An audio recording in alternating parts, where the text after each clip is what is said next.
Ever wonder what goes in a pitch deck? Is your pitch deck missing any important details about your business? Details that can make your presentation feel unprofessional, hard to follow, or deter investors from moving on to the next stage of your investment funnel. I'm Zach James with Order of Merchants, and in this pitch deck tutorial, we are going to go over how to create a pitch deck that covers vital details about your business, what order to consider putting those details in, how long your pitch deck presentation should be, and the function of a pitch deck in your investment funnel. First, let's talk about where a pitch deck fits in your investment funnel. We can see in this investment funnel diagram that a pitch deck goes after your elevator pitch and before presenting your executive summary and comprehensive business plan. A pitch deck is presented after a prospective investor has had a few-minute elevator pitch introduction and is interested to see a more detailed, well-rounded overview of your business. If you haven't checked out our elevator pitch strategy video yet, be sure to do so when you can. While there are many options about how long a pitch deck presentation should be, we at Order of Merchants often create pitch decks that are about 15 minutes, give or take, followed up by a 15-minute Q&A. Remember that, according to our diagram, this is only the second stage of your investment funnel, and you want to be very conscious of your audience's time.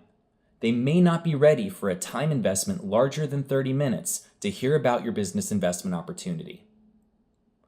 Now let's cover some basic design details to help you in creating the perfect pitch deck. Remember that your pitch deck is more of a slideshow than a written plan, so it should be entertaining, fast-paced, easy to follow, and not too wordy. One of the biggest mistakes that creators of startup pitch decks make is that they write in huge blocks of text. This sort of thing is more appropriate for an executive summary or a comprehensive business plan. But at this stage of your business pitch process, it's going to make your audience focus their concentration on reading while attempting to keep up with the verbal part of your presentation at the same time. It also helps if your pitch deck is structured with icons, infographics, and illustrative photos that are supplemented by an outline of key points covering the basic elements of a pitch deck and a vocal presentation. So what are some of the basic elements of a pitch deck? We're going to run through them very quickly. First is a cover page. A cover page should communicate your product or service and might also display your brand colors, design, and feel. It may also show how your product or service satisfies a market need, as well as inspires your audience to become emotionally excited and curious to learn more. The second is notice of confidentiality. This slide can be a little tricky. On one hand, you want to protect your valuable intellectual property, and so it seems like a no-brainer to include a notice of confidentiality in your pitch deck or have your audience sign an NDA beforehand.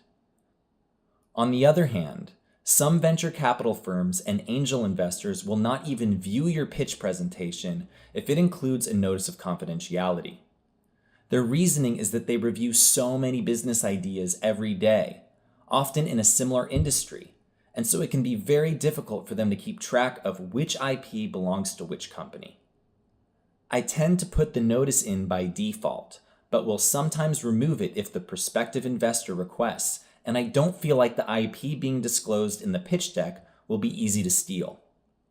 You will have to use your discretion to determine whether or not it is worth it to pitch to prospective investors who are unwilling to keep your business IP confidential. Third is market analysis.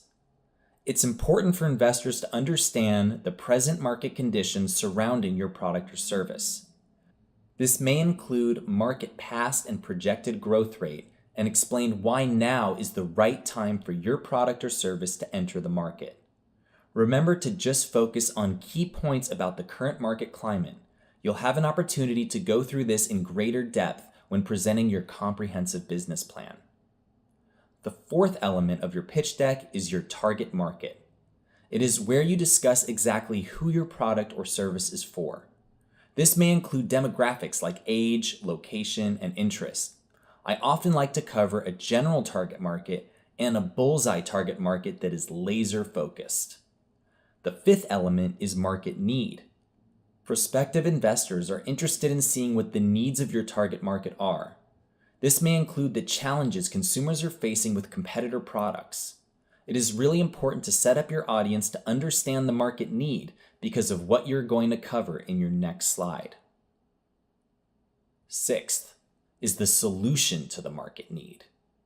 So now that you've established the market climate, who your target market is, and the market need, it is time to show your audience how your product or service provides a solution to that need. This rolls over into the seventh element, which is your product or service introduction. It is here where you showcase your product or service. This may take a few slides to accomplish. You might want to show an example of how the product or service is being utilized and what the consumer experience is like. This is a great opportunity to use high-quality photos, infographics, and icons to illustrate the vision and why your product or service is the next big thing. Some pitch decks might focus more on scaling a product or service that has already proven to be successful, rather than simply introducing it for the first time. You can reinforce the product or service showcase by following up with the eighth element, which is your competitive analysis. This can best be accomplished with a single graph showing how your product or service measures up to the competition. Be prepared to talk about how what you are offering is similar and different to other products or services on the market. By this point, you've already covered what your product or service is, why it's better than the competition, and who it's for. Now it's time to talk about how and when you plan to go from where your business is currently at to where you wish your business to be in the future. This can be achieved through a roadmap or timeline, which usually takes the form of an infographic that can easily be scanned by your audience while you highlight the various milestones you need to cross to get you there. The main difference between a roadmap and a timeline is that a timeline will show specific dates that milestones are to be achieved, while a roadmap might just show the order of milestones that need to be achieved to reach your business goals, but not show the dates. While it is vital for you to have a viable product or service and business model, prospective investors feel it is very important that you and your team are able to take the business idea and make it into a reality. Make sure you have a well-rounded team that covers legal, finance, operations, marketing, etc., so your audience can rest assured that you can execute on your promises. If your C-class officers are all first-time business owners that have no track record for success, adding a board of advisors that consist of seasoned entrepreneurs could be enough to make your prospects feel secure that you can get the job done. This way, if there comes a time where you don't know something because of your lack of experience, you can just ask your BOA and leverage their experience to get the direction you need to move forward. The 11th element of a pitch deck presentation is a summary of your budget and projections. Now, this isn't the time to drop in a detailed Excel or Google Sheets spreadsheet for your audience to study, but it is appropriate to go over some summarizing numbers like year 1 through 5 revenues, costs, expenses, profits, break-even point, and growth rate. Many pitches focus on ROI or return on investment as the bottom line number that they think investors will want to see. But you may also want to consider presenting a number called the IRR, or internal rate of return, which is a compounded annual rate of return over the course of more than 1 year, or more than one period. According to investinganswers.com, the IRR is used to evaluate the attractiveness of an investment. So now that you've pitched the market climate, product, timeline, team, and startup pitch deck financials, it's time to communicate your investment opportunity to prospective investors. This element communicates how much money you are looking to raise and what you are offering to prospective investors in exchange for that money.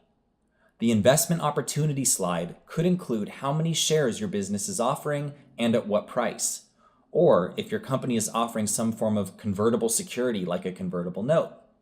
You may also want to mention the state and federal securities regulations that your offering is falling under.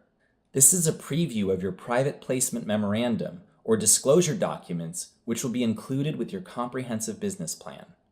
It also might communicate some form of profit share agreement.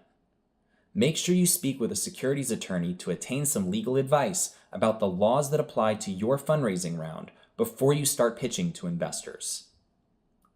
The last pitch deck element that we are going to cover is the contact slide. To conclude your pitch deck presentation, you want to let your audience know how they can contact you and what the next steps are that they should take if they're interested in moving on to the next stage of your investment funnel. Remember, don't just leave things open-ended.